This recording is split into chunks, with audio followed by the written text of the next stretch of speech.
morning.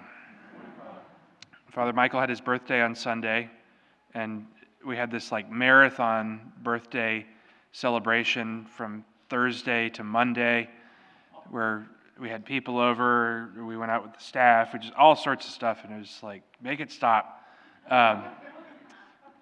People in the house, anyway. On Sunday, let's back up. On Friday or Saturday, some of his friends were over, and we ordered Chinese food, and one of his friends comes up to me. He's like, "Hey, I like your sound system you got in there." He's like, "Oh, you just went in my room and looked at my stuff?" And he's like, "Oh, I didn't realize that was your room. I thought it was the living room." It's well, okay. Then on Sunday, Father Michael's family came, so his parents and his brother and sister-in-law and 5 nieces and nephews, and so I locked the door to my room with a key, and I had Spanish Mass, and I got back up after Spanish Mass, and his nieces are like, "Can we see the cats?" I was like, "How do you know I have cats?" Well, they could hear him meowing and scratching at the door, so okay, fine, you can see the cats. Unlock the door, and then the cats.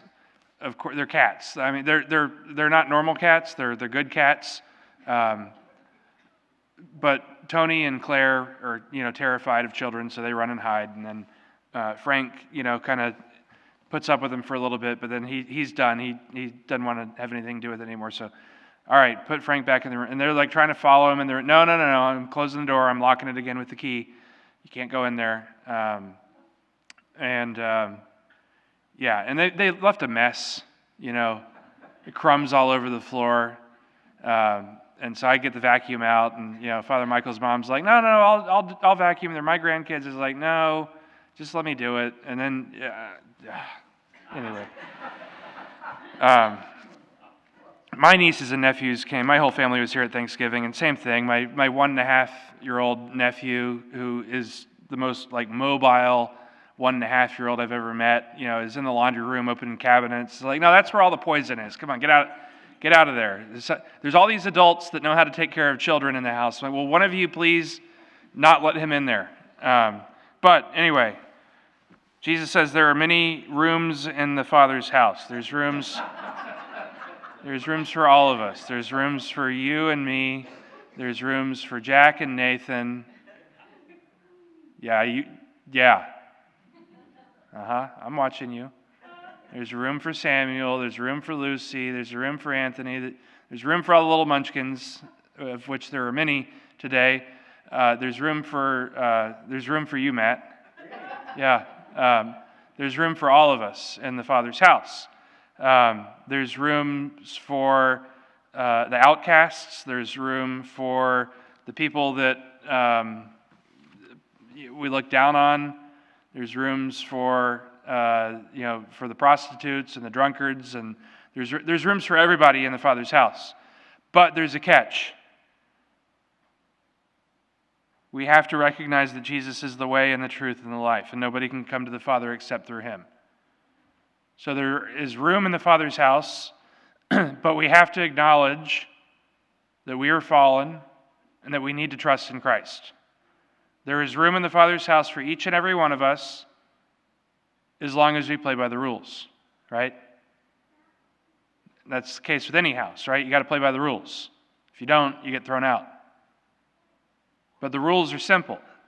It's just love me, follow me, reject sin and the ways of the world, and trust in me. And how could we not trust in Him? He says, "I am the way and the truth and the life." I am the way and the truth and the life.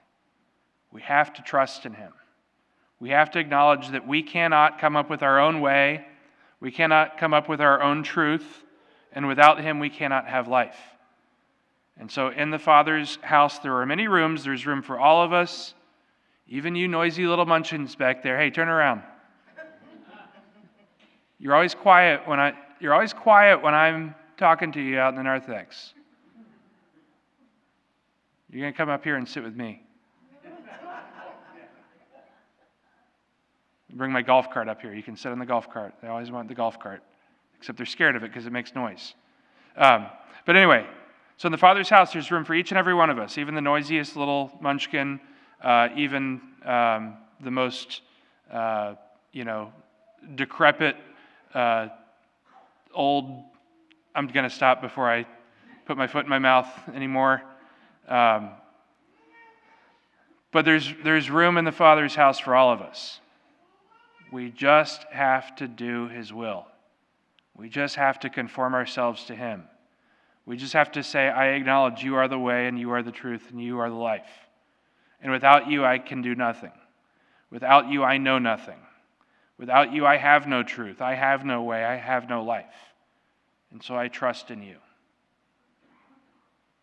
And so as we continue in this Easter season, let us recognize that Jesus indeed does prepare a place for us, but we have to prepare our hearts that we may enter into it.